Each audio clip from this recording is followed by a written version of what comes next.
Hi, Devin. Hello, how are you, JP? I'm good. How are you? Doing all right. Let's see here, get everybody in.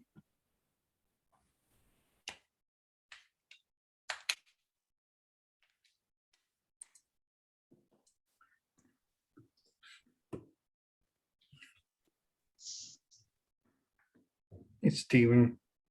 How's it going? Doing well. How are you? Wonderful. I see some planes on your desk back there. Were you a pilot? I was not. I was ground personnel for a little bit with American Airlines, and then I moved into senior management. Very cool. So I've done everything from ground operations all the way up to director of safety and security. Okay. I can drive a plane, but not fly it. Yeah, I have a seller who's a pilot, and he had a whole bunch of those on a shelf. That's why I wondered. So, Oh, who's he a pilot for? Allegiance. Hi. Oh. Hi. Can you hear me? Yes, we Yep. can. Okay, I'm here. All right. And we're glad you are. Well, I'm showing 6:30 my time, 5:30 yours. I guess we'll let anybody else in that comes in a little bit late get started. How's everybody doing tonight, though? You good? Yes, I'm doing good. So, yeah. Wonderful. Well, hey, Brent will be back with you next week. I actually think he gets back later this week at some point. I'm not sure if it's Thursday or Friday, but he may be checking in with you before y'all get together again next week. But you will have him back, so you can look forward to that. If you would please take a moment and put your numbers in the chat so that at the end I can go through and grab those and plug them into the spreadsheet for him. I would appreciate that. And that way we can make sure we update the tracker for everybody. Keep it updated for you. Again, we want you to see, hopefully see some good progress over the course of this 12 weeks, which is starting to wind down for you guys. Only a couple of weeks left. So as we get started and give a moment for anybody else that might be jumping in, anybody have any wins to share? Anything exciting happened this week that we want to celebrate together? I am just working with a lease client. So I just started working that last week, and that's the only person I have right now. That's the only client I have. So, but at least something to do. So, Sure. Hey, one's better than none, right? that's right. Anything is better than zero. So, That's right. Absolutely. Wonderful. Anybody else?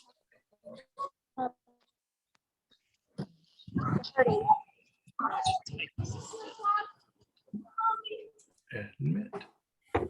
Devin, do you mind sharing in the chat the questions?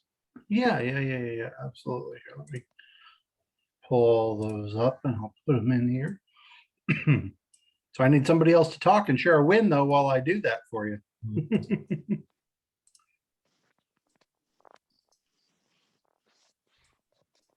Anybody got I think I have a anybody couple going any wins. listing? Well, I have a win. Yeah. Oh, we got a win. All right.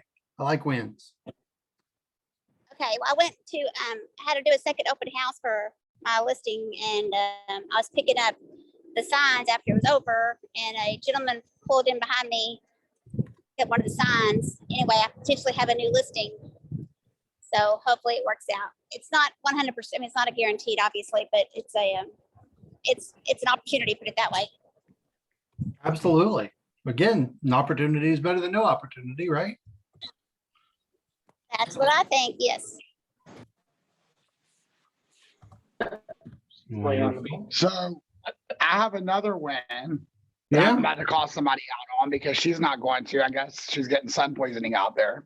yeah, exactly. So Last week, we all did mailers in the office and mailed out a whole bunch of buyer letters. And Vicky got a phone call, and that phone call will hopefully turn into a sale pretty soon. Nice. So we sent out 450 letters. Wonderful. And one phone call already. Yes. Very good. Now, is this someplace that you've been targeting regularly, or was this the first time sending it out to? This is the first time each agent got to pick the area they wanted to do. Mhm. But Awesome. It's, this it's the particular area thing- where I live. Okay. So an area you're familiar with as well. That's always nice. Fantastic. We also we also had our first field trip and went because Brent had told us to get our agents out and about and go on our field trip. So we went on our field trip to a new build and got to talk to the builder and get some information from her on the process and how they work and all that good stuff. So Okay.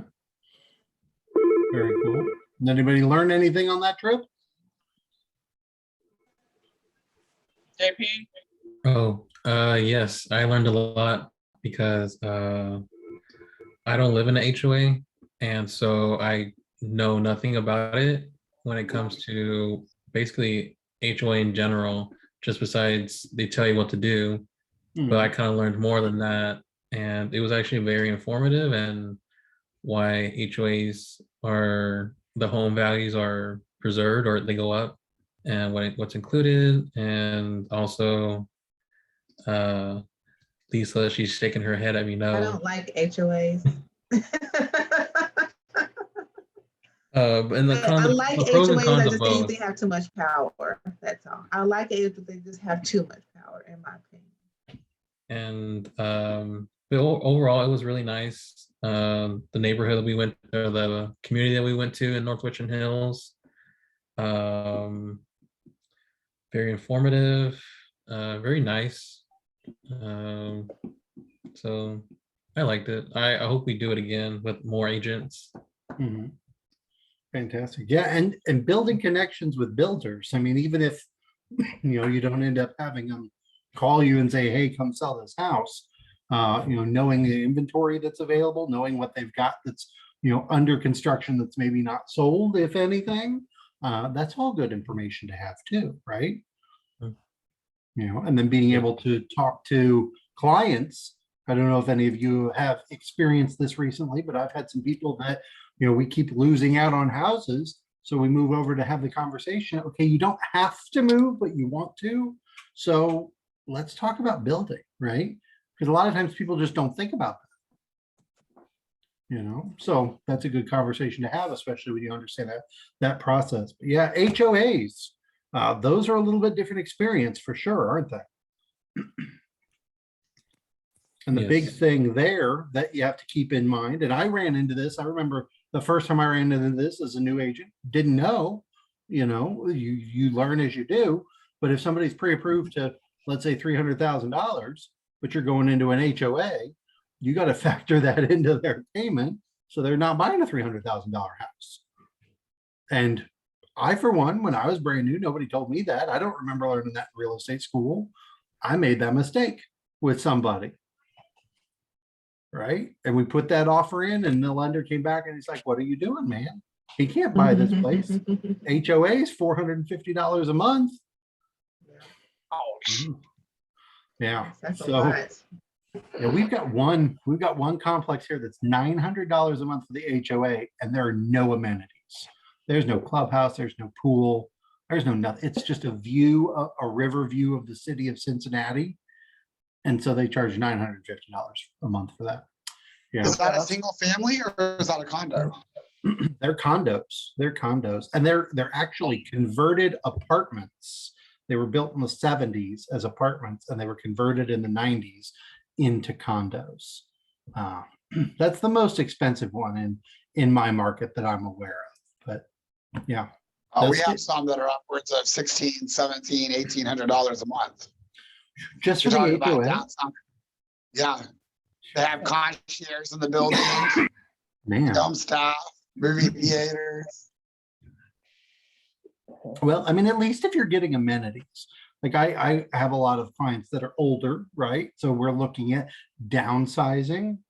Hey, going into a condo where they take care of some of the utilities, they take care of the lawn care, they take care of outside. You don't have to worry about, you guys probably don't have this problem, but you don't have to worry about snow plowing and salting in the winter. You know, depending on that fee, if you're gonna have to pay for all that stuff anyway, it can really balance out, but some of them. Anyway, I digress. That is not the point of this week. That's a whole different thing, isn't it? But anybody else? We had a couple other people jump on here. So anybody else got a win to share? I don't know if it's considered a win, but I did go into my little neighborhood next door and offered services to do comps to fight the appraisals, and I got 3 people to do that for. Okay. So at least a contact, start a conversation. So like the taxes assessments coming back, is that what you're talking about? Okay. Yeah. And you know what? That's a really good way to kind of generate some leads, right? Because some people, we had a community here with that too, where everybody's taxes went up 50%. They all just got letters last week. Everybody's freaking out. Hey, you need to move? Yeah, this neighborhood is experiencing a lot of turnover. It's only 3 years old, but they put in a highfalutin apartment complex next door, and they've opened up the street. So that whole phase 1 and phase 2 are all selling their homes. There's been a lot of turnover in this neighborhood. So Wow. So some potential opportunity there as well. Very cool. Yep. I would call that a win. Absolutely. How about this? Any challenges that anybody had this week that you're like, man, I'd love some thoughts from the collective here that you ran up against?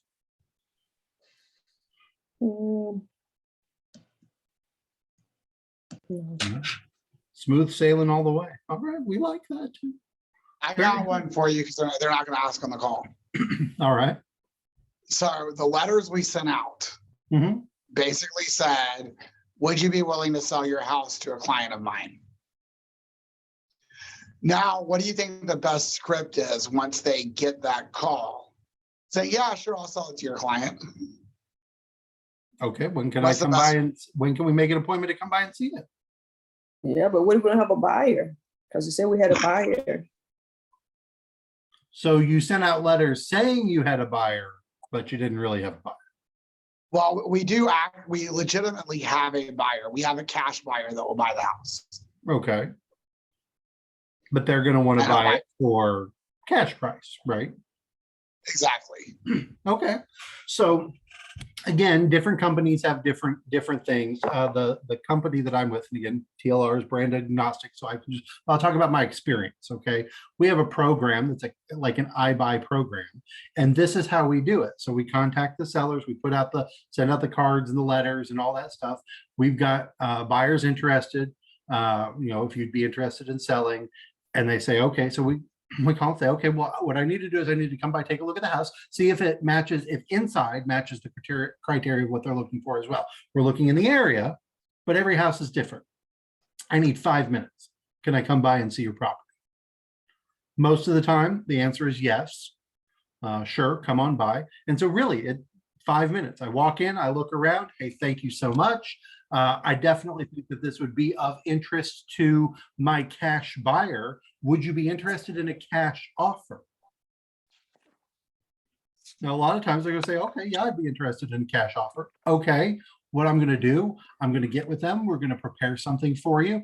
I'm happy to present it. And then we can talk about the value of a cash offer versus a regular offer in this market. Because what they don't know is that a cash buyer is going to pay what, 70% usually, maybe 80% if they're generous of retail value, right? So I bring back a cash offer. Let's just say for a nice even number that the house is $100,000 house. You all know that that's really low, but even numbers are easy to work with. So it's $100,000 house. I bring back a $65,000, $70,000 cash offer. What do you think they're going to say most likely? No. That's really low. Well, you know what? This is a cash buyer. This is an investor. They're looking to turn it into a rental. They're looking to turn it into a flip. However, on the open market, your home would be worth more in this range. And I have the CMA ready to go. I don't give that to them ahead of time. Okay. But I have the CMA ready to go. So when they look at the cash offer and they say $65,000, $70,000 for my $100,000 house, no way. Okay. Well, what about 100 to 110 if we list it? I'd be happy to talk to you about listing the property and getting you fair market value. And in this market, who knows? We may even get more than that. Right? So they know you can sell it for this. Here's an offer. Like, it's a legitimate, the way we do it in my company is it's a legitimate signed offer letter. And if they say yes, we write up the contract and it's pending. Right? But if they say no, hey, I totally understand. I wouldn't want to leave that much equity on the table either. In this market, your house is worth somewhere in this range, most likely. Let's talk about the options for listing it. And then I'm ready to have that conversation. Does that make sense? Yes. So now if you have buyers lined up, like I've got a wall of like 6 people that all want to buy ranch homes, right? So if I come across somebody with an off-market ranch, I can bring literal buyers in if they'll let me, that are ready to write offers and are pre-approved. And that's usually what they're thinking of when you tell them, unless you do it like I buy houses for cash or something like that. So that's what they're thinking of.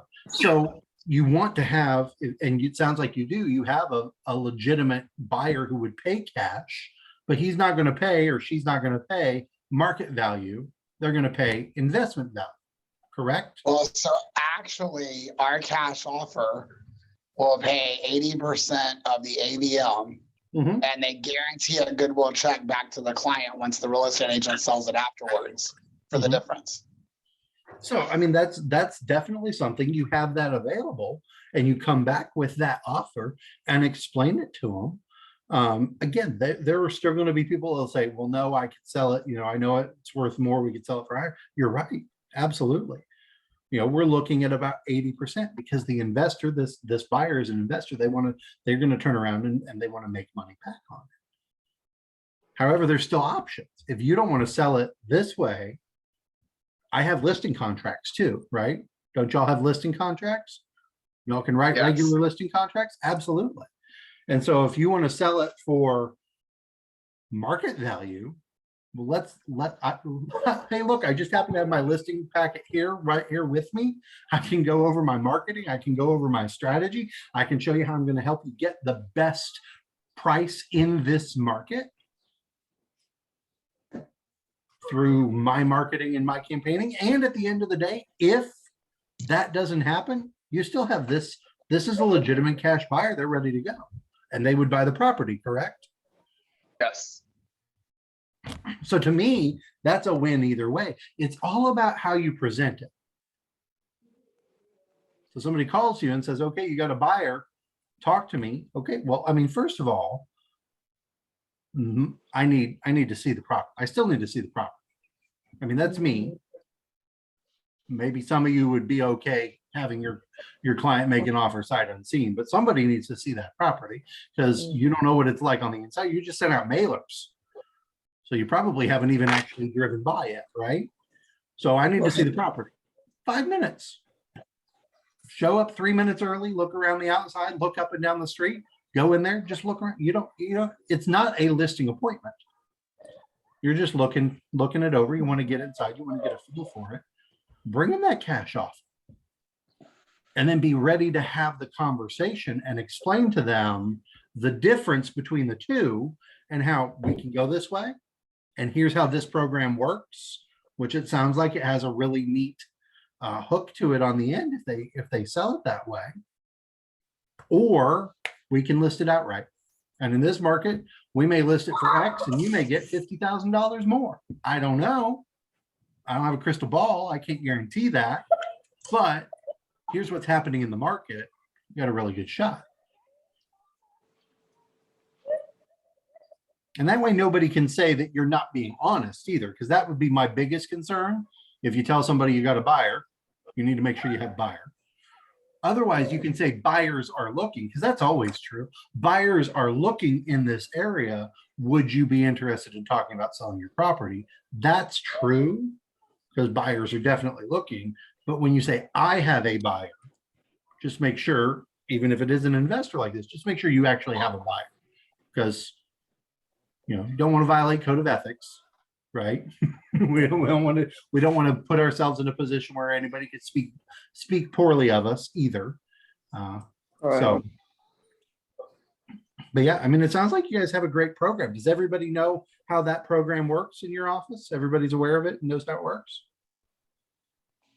Yeah, the home partners. Is No, it the home partners? no, Steve, cash you is talking- king. Jeremy. Cash is king. Yeah, Jeremy's thing. Oh, okay. Okay. Mhm. Yeah, we are trying to get our feet wet in this new program. So Mhm. I mean, it sounds like So- something to really take some time and make sure you understand how it works. It is, but I usually break down the numbers for the sellers when I present it, Mhm. because there are fees involved that the company that's buying the house takes out of the goodwill check at the end. So Right. I can still get 4 to 7% more on the open market than I can get doing this program. Mhm. The advantage of this program is you don't have to put your house on the market, you don't have to deal with showings, and Right. you still get the difference once we sell it afterwards. Because we're Right. still going to sell it as a listing. Right. You're just not But gonna then do it they don't anymore. have to negotiate repairs or worry about all of that sort of stuff. So it's Yeah. an easier process. That's huge, guys. Then the question to me becomes, what are you looking for that we can help you find to get you out quickly and efficiently? Because that's still a problem in this market, right? People, oh, I'd sell, but where am I going to go? What am I going to buy? But that's awesome. Yeah, when you've got programs like that that are within your company, make sure you take the time to know what those are. I have another group that I coach up in Minnesota that they have 3 investors that buy wholesale stuff that are on their team, and they just constantly have a list of off-market wholesale properties. And so they market that way. They say, we've got a list and it's always at least 20 houses at all times. Now, they may be $5,000 burned down. You got to rebuild the whole thing. Okay. But they're really off market properties. And so they market that, and that's something that it's like, okay, you need to play into that, because they weren't doing anything with it. Most of the So agents we on the team actually didn't know about it. We have the same relationship. The problem is we've been treading very lightly with it because of clear cooperation and Right. our scaredness of violating clear cooperation, because it's a partner real estate company that's right next door to us Mhm. that Mhm. only does wholesales, and we only do residential. Right. And so you don't advertise that publicly, but when you have a conversation with somebody, I mean, why would I not bring that up? Well, they wanted us to advertise publicly and do a buyer seminar in our office, Mhm. and we're scared to do that. Yeah, I mean, that's a good point. I would definitely, talk to your brokerage leadership, talk to your board as far as that goes, because clear cooperation has changed so much over the last year or so with how that works. But there are ways to leverage things like that as the point. And so if you're willing to be creative, especially if you're sitting here right now saying, I don't have any clients, I don't have anything working, but you've got these programs, find the people that are behind on their mortgage, but they haven't gone into foreclosure yet because the moratorium hasn't caught up to them. Knock on their door or send them something specifically about this cash program you have. That could be gold. right? Just drive up and down your neighborhood, find the houses that are not as well taken care of, send them the information. Hey, maybe they're older, maybe they're sick, maybe they've had a death in the family, maybe they just don't care, whatever it might be. So if you're busy and have stuff to do, that is an extra thing to throw in. But if you're not working with clients right now, find ways to leverage this program, guys, that you have. This sounds like an amazing opportunity. And again, it's a listing. You're selling it, but then you're going to get a listing, right? Yeah. I think so. Yep. So you're talking about 2 sales minimum, but then again, there can be chains. You may end up with somebody buying that listing who also needs to sell, right? So, that's fantastic. It's awesome that you guys have that available to you as well. So big win putting that together. What other thoughts, comments from this last week going through the videos? Anything that stood out to you guys? Anything that you had questions about? We're talking about telling your story and kind of branding yourself.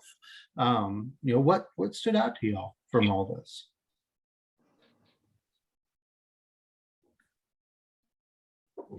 Wow, we have a lively group on tonight.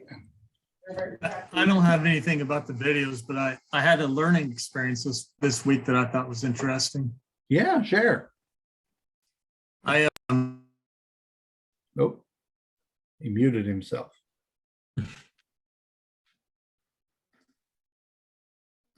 Sorry about that.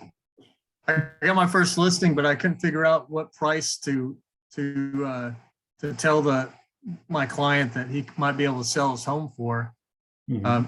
And the issue is that the house is under the umbrella of another MLS. Okay. So I talked to Stephen a bit, and then I contacted a lender that I know works in that area. And then he gave me the name of an appraiser. And then I talked to the appraiser about the property because she was super familiar with that area. Mhm. And we kind of figured out, she let me know comparables and all that kind of stuff because I couldn't find them. And so I thought that was pretty cool just because I started to think that it was a hopeless cause. And it turns out I just need to contact, other people that are familiar with the area. Mhm. Fantastic. That's ingenious to do that. Yeah, leveraging your partnerships, right? Part of the reason we ask you guys to go on these coffee or lunch appointments with not just lenders, title agents, take an appraiser to lunch if you can get them to go, and just talk to them about what they're doing and how you can help them when they're appraising your properties. All those sorts of things. The whole point of those partnerships is, to have goodwill, but you know who to call then to ask those questions. And guess what? They're going to pick up the phone because you've spent time investing a little bit in that relationship. Again, appraisers are hard to come by in my market. Is it appraisals taking a little while down there right now? Most of the time? Right. Yes, except for the appraisals, desktop. the appraisals and the surveys are taking forever. Yeah. So I did this 2 years ago, right before the pandemic actually shut everything down, because we were starting to see just the backlog where appraisers were taking 3 or 4 weeks. And it's like, we're writing 35-day contracts. Well, now we got to start writing 45-day contracts just to get an appraisal back without having to do an extension. So I did that. I called 2 different appraisers. I said, hey, I'd love to just get together. I want to know what it is you need from me as an agent when I'm working with buyers or when I'm working with sellers. Both of them met with me. Both of them said, okay, fine, let's get together. Had coffee with both of them, spent about 45 minutes with both of them. And I basically just asked that question and let them talk. Both of those appraisers answer my call, answer any questions I have about stuff. One of them did a pre-listing appraisal for me in December on a house. And I mean, he charged me, but he only charged me $100 to do a pre-listing appraisal. And I got the full appraisal report just because I spent time, in investing in that relationship and showing that I was interested. So, those partner things, those vendor partner coffees and lunches, those are important, guys. Nobody succeeds in this business all by themselves. Right. We need our lenders. We need our title agents. We need our home warranty people. Y'all have any home warranty experiences so far that have not been the greatest? All of them. Yeah, I mean, again, home warranties are difficult and supply issues have really affected that too, right? But again, I spent time building relationship. I've gone to lunch. I actually got accused of cheating on my wife one time because I got seen by somebody at a restaurant having lunch with this lady who's my home warranty rep. And but you know what? Whenever most of my home warranties go through this company, if I get the choice, like if my buyers get the choice, we're using this company. And it's because if I have a problem, I call her, she calls somebody, and within 24 hours, something is getting done. Now, I can't always get fixed whatever they want fixed, but I can get an answer. I can get a price. I can get help. I can say, here's what it's going to take. I can get something versus the buyer just screaming in the phone at me that they aren't answering and they're not doing it. Yeah, which is what normally happens, right? So important that you're building out those relationships. Lenders are obviously key, and that's kind of what we tend to focus on. But think about your appraisers, your home inspectors as well. And if you're, ladies, maybe you say, I don't want to go to lunch with a home inspector by myself. Okay, fine. Have them in your office. Invite them to come to your office and do lunch. Bring in lunch and have them talk to all the agents. And talk about, what is it they're looking for? And ask the questions like, if we have an FHA buyer or a VA buyer, do you need to know that? Is that going to help you in what you're looking for? Because the good home inspectors will say yes. The average ones will be like, no, I do the same job all the time. That's baloney. They don't. Right? So, asking those questions. So again, I don't want to get on my soapbox, but take the time, especially if you're sitting here right now and you don't have 5 deals in the pipeline, right? And you're not showing things every single day. All right. Don't tell me that you don't have any time. Take the time to go and schedule these things and meet with these people. And again, this is part of knowing your market and learning your industry as well. You're going to gain a lot of knowledge as well as the contacts. So good stuff though. Good stuff. Thank you for sharing that, Mike. So how about this? I was gonna add that Yes. If you guys get stuck in that situation where a surveyor says that they have to get this or they have to get this or that, that appraiser that's from that area told me to offer just the plat to the surveyor as a way to sort of get past it. I mean, I'm still going to be a month late, but still, I at least got the plat to the surveyor and he accepted that. So that was a very small win. Mm-hmm. Hey, it's forward progress, right? Sometimes that's all you can hope for is forward progress. Just anything. Absolutely. Absolutely. And to be able to tell your client that, hey, something's happening, right? Because there's nothing that kind of makes you look bad more than, well, I don't know what's going on right now. Nobody's told me anything. This was the first time I've had to tell a client that I'm sorry, but your closing is going to be a month from when you thought it was going to be. That sucks. Yeah, that's probably not a fun conversation to have ever, but especially right now when people are all stressed out. So, Vicki, did you have something you were going to say? I thought I saw you looking like you were going to talk there, or were you just moving? I'm just moving. Sorry. Okay, no problem. No problem. So one of the videos for this week, of course, he was talking about your story and your branding, but one of the videos for this week also was the Mindset Minute. And I think it's one of the most important videos in all of track, where Jake talks about the concept of extreme ownership and taking extreme ownership of your business. And I think that's such an important concept for us to get a hold of, because again, you work for a company, but each and every one of you are your business. You own your business. You run your business. I'm not recommending this in any regard, but again, if you wanted to pick up and move somewhere else, you can do it. It's your business, right? At the end of the day, nobody else is going to generate the business for you, give you the business, help you the way that you need to, unless you are doing the work yourself, right?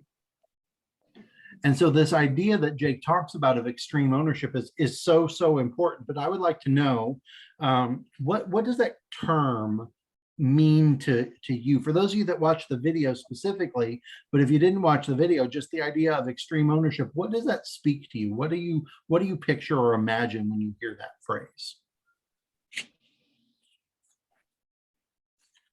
I know what it means in the military.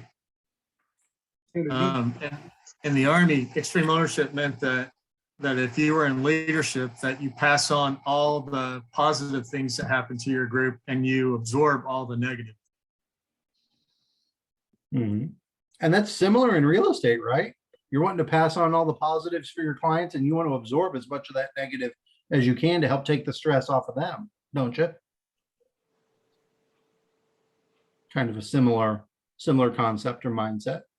I thought I saw somebody else was about to say something. I think that means extreme or ownership. I'm sorry. I knew where I was going with this.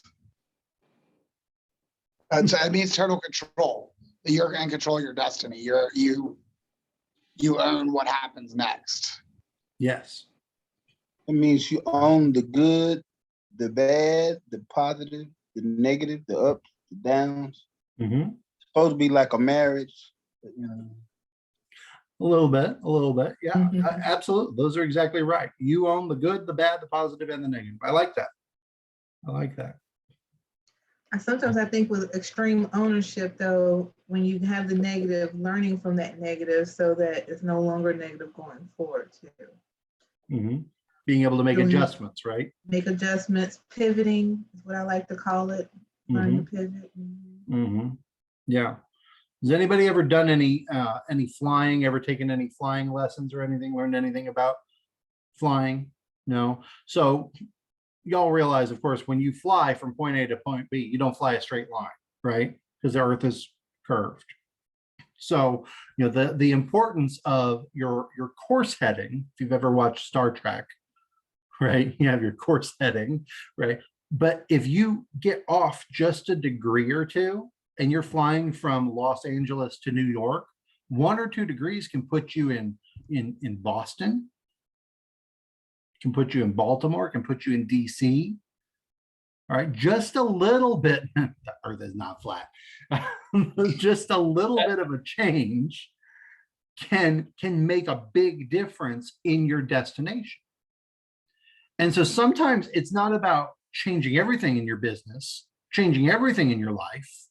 Sometimes it's about those little course corrections. And we always want to be on the lookout for the little course corrections that we can make in our business. Why? Because again, how many of you have been in the business for more than 5 years? Me. Right. I see that hand. How many 3 years or so? Me. All right. Me. 2 years. 1 year. 0 years. Some of y'all aren't raising your hand for anything. Like in the months, and I haven't reached 7 the full year months. yet. Okay, so under a year. Okay, great. So this is not meant to scare you, okay? But the reality is 80% of agents fail in the business in the first 2 years. 80% of agents fail out of the business within 2 years. What's considered failing though? What's failing? What is? They leave. Okay. They're not still agents. Their license is in escrow. What do they consider failing though? I mean, I did hear a couple of people getting into real estate because they thought it was easy. I thought it was going to be No, easy it money. is not Yes, easy. and it's not an easy. It is not easy. It's There are not moments that are easy. inexpensive. Huh? There are moments that are easy. Yeah. But a lot of people thought through the pandemic and with all the talk of home selling, they thought, oh, I'm gonna go get my license and I'll be rich. Mhm. You know, the intervals, it is not easy. Right. So it is not Yeah. easy. Hey, And Lisa, that that is- mentality has actually made it harder, right? Because now there's this influx of agents. Mhm. Sorry, somebody was Lisa, gonna say- that is what the problem is. People come and think that in 6 months they can make a lot of money, and that doesn't happen, because when I took my real estate license class 4 years ago, there were a few teachers in the class. They quit their teaching jobs, took real estate license, and they thought that they can make a living in 6 months, make a lot of more money than teaching. But all those people, 3 of them, I personally know that they all went back to teaching and suspended their licenses. Mhm. Wow. Yeah. And It's again, can you make setting up money? the wrong expectations. I think that's where the issue Yes. is. It's not an easy business. Okay. That's right. Expectations are huge. Mindset is huge. Can you make money? Absolutely, you can make money. And we But want you to make money. work. That's the whole point of To going work. through track, is to help you develop the habits. And this is the key, guys. And again, I only got you for another about 15 minutes. So I'm going to give you the best I can for this 15 minutes. It's about developing the habits. All right. If you ever have gone to the gym, you do not go to the gym and tomorrow wake up with 6-pack abs. That's not how it works. That's not what they told us in the infomercial. Yeah, you get those little electrode things that just vibrate you, right? If you Yeah. say, hey, I'm going to start a new diet, eat healthy, and you eat broccoli tonight, right? You don't get up tomorrow and go eat ice cream and your cholesterol's all better. Like, that's not how it works. Selling Sunset makes it look easy. You put on a short skirt and go and sell. Well, I'm not even going to talk about that because that's a whole different thing. Missing my show. But it's all about habits. It's all about consistency. Okay. And so for those of you that are really new, like you've been doing this for months, you're still kind of developing those habits. But the reality is the business that you have right now today is a product of what you were doing in December and January and February.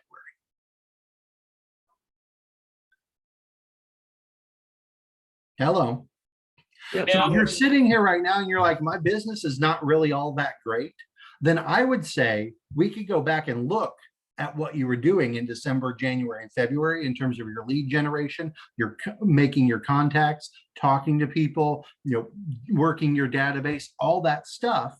And I would bet money, all right, that if we looked at those two things, if your business is really good right now, you were having conversations, you were making contacts, you were doing stuff. And if you aren't doing the work right now or having the business right now, that you probably, I'm doing it a little bit, but I'm not doing it consistently. But again, the 6-pack abs now are the result of the work that somebody did 6 months ago, 8 months ago, 10 months ago. And then it has to be maintained. See, that's the thing about this business, is you have to build it and then you maintain it. Everybody thinks that we can just do the job and coast. That is not how this works.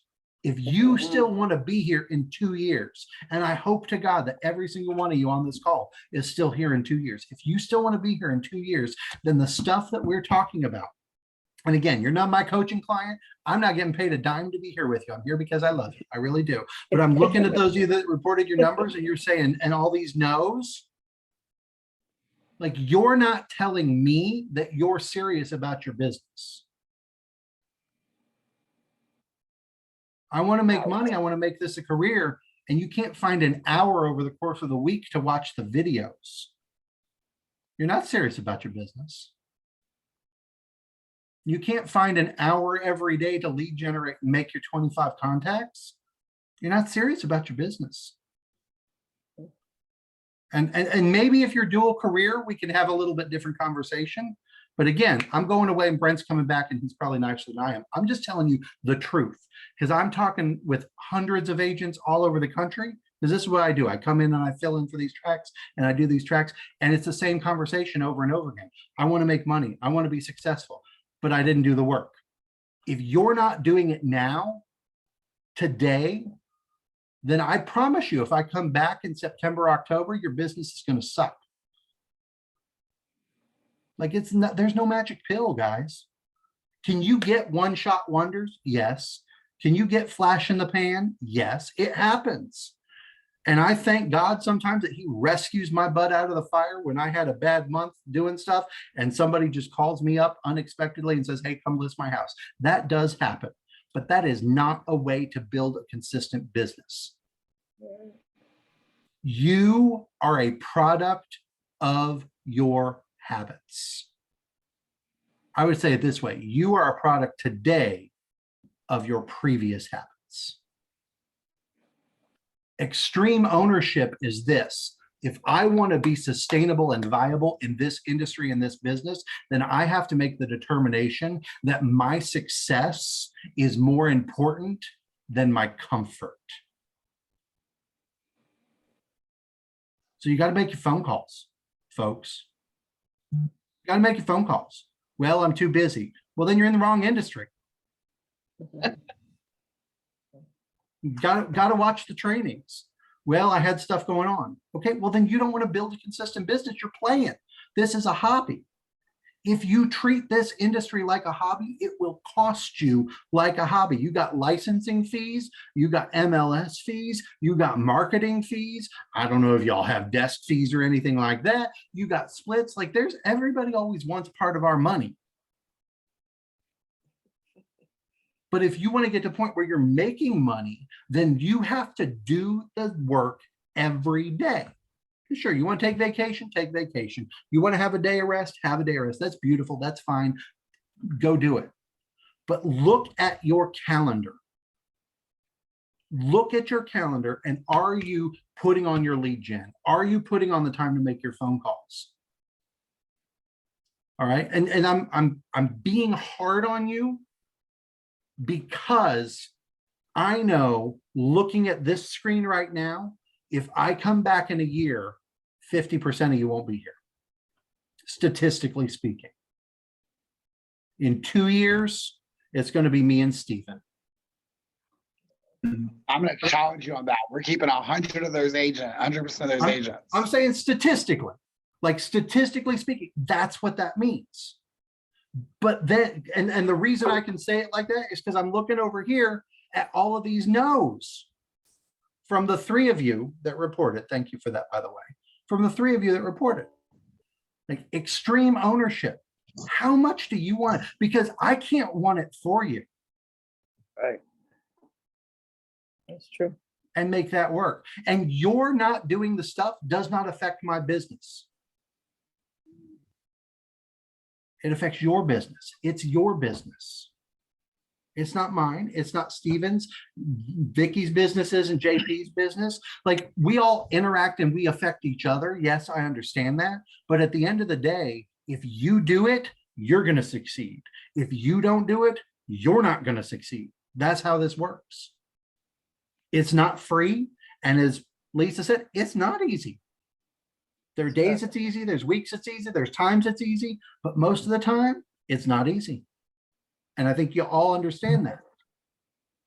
So I want you to think about what excuse you have.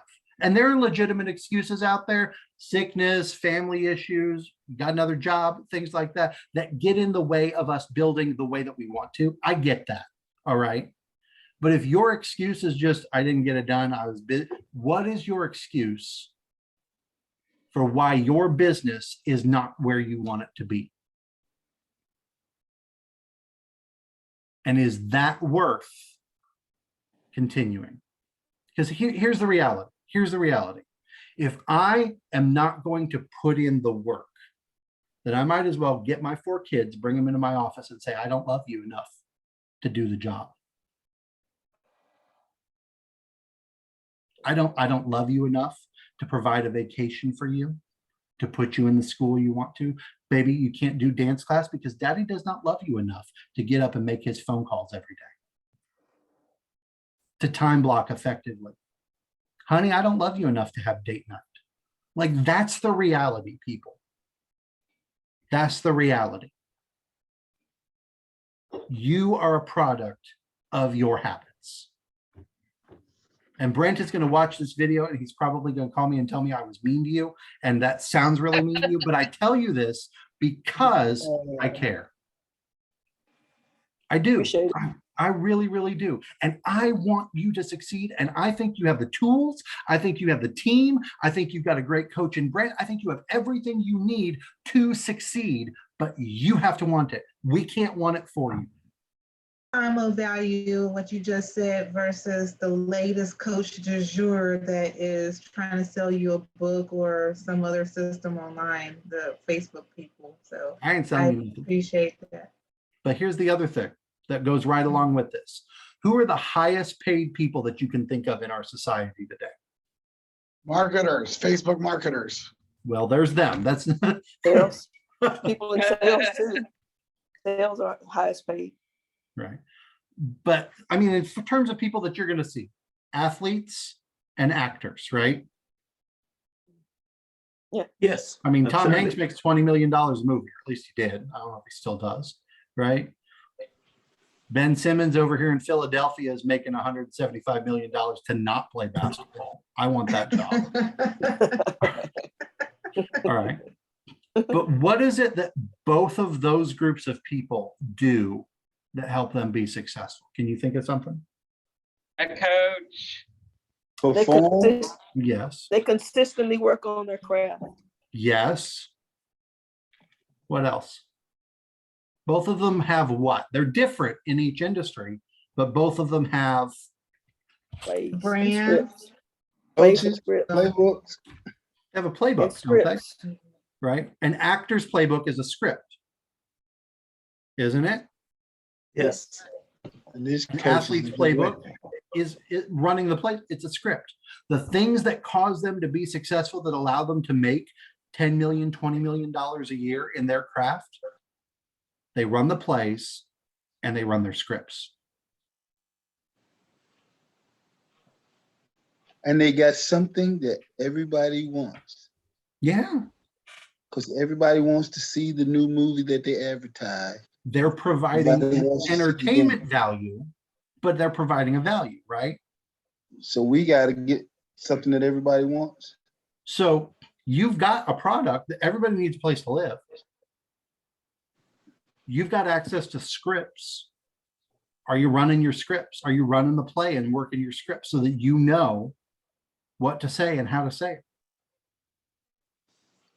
Are you running the plays that come from going through track, right? If you want to meet there, and guys, I'll tell you my story, okay, real quick, and I know we're about done. My story. I was a pastor. I had no sales experience. I got into real estate to take financial pressure off my church. I didn't know what the heck I was doing. My first year, I stumbled through. I managed to do okay. Had 18 sales, which was pretty good for a rookie who was working a part-time job as a pastor. All right. But I said, what do I need to do? I went to my broker at the time. I said, what do I need to do to be successful? She said, man, what do you do every week when you preach? She said, you put together a sermon and you go over it and you present it, right? I said, yeah. She goes, why are you winging it when you're working with clients? Because she was watching me working with clients on the phone, bringing them in, having consultations. And I had stuff, but I was just kind of, oh, let's talk about whatever, and all over the place. She said, refine your presentations, work on your scripts. I did that. The next year I sold 40 houses. The year after that, I sold 40 houses. The year after that, I sold 40 houses. Now, I've stayed at that level because that's where I've wanted to stay as a single agent, also doing coaching, okay? But that one change, I made it a consistent part of what I do. And I run the same play every time. When I get a new buyer lead, they hear the exact same thing from me when I get them on the phone. When I get a new seller lead, they hear the exact same thing from me. Every seller lead that I've ever had, every consultation I've ever gone on, it's the exact same. You know what my listing percentage is for consultations to listings this year? 100%. You know what my listing percentage was last year for consultations to listings? 100%. Now, I don't attribute that to luck. I attribute that to running the place. And here's the thing. I'm not some superstar person. I'm not. I do good, but I'm not great. But I am great at running the place. You can do that. There's no reason you can't. But you have to take extreme ownership of your business, and you have to decide, how successful do I want to be? And if you're serious about that, there is nothing that can stop you.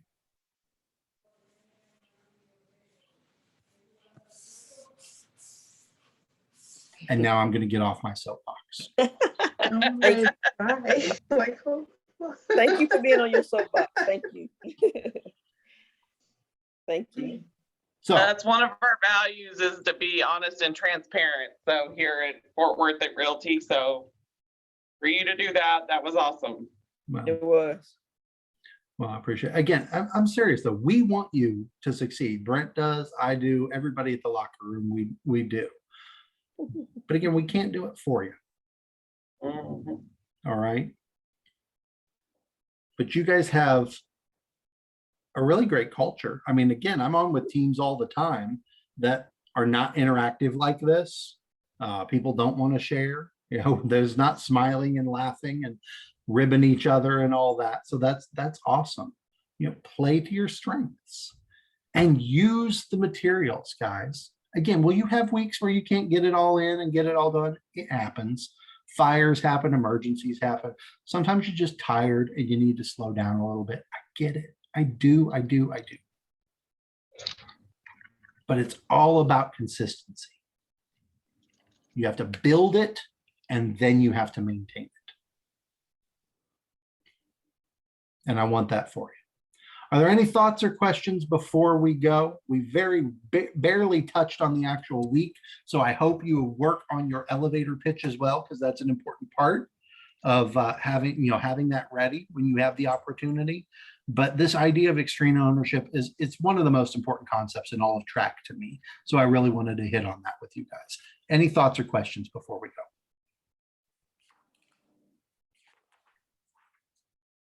Everybody's I like, appreciate your. Thank you, guys. That was a great meeting. Mhm.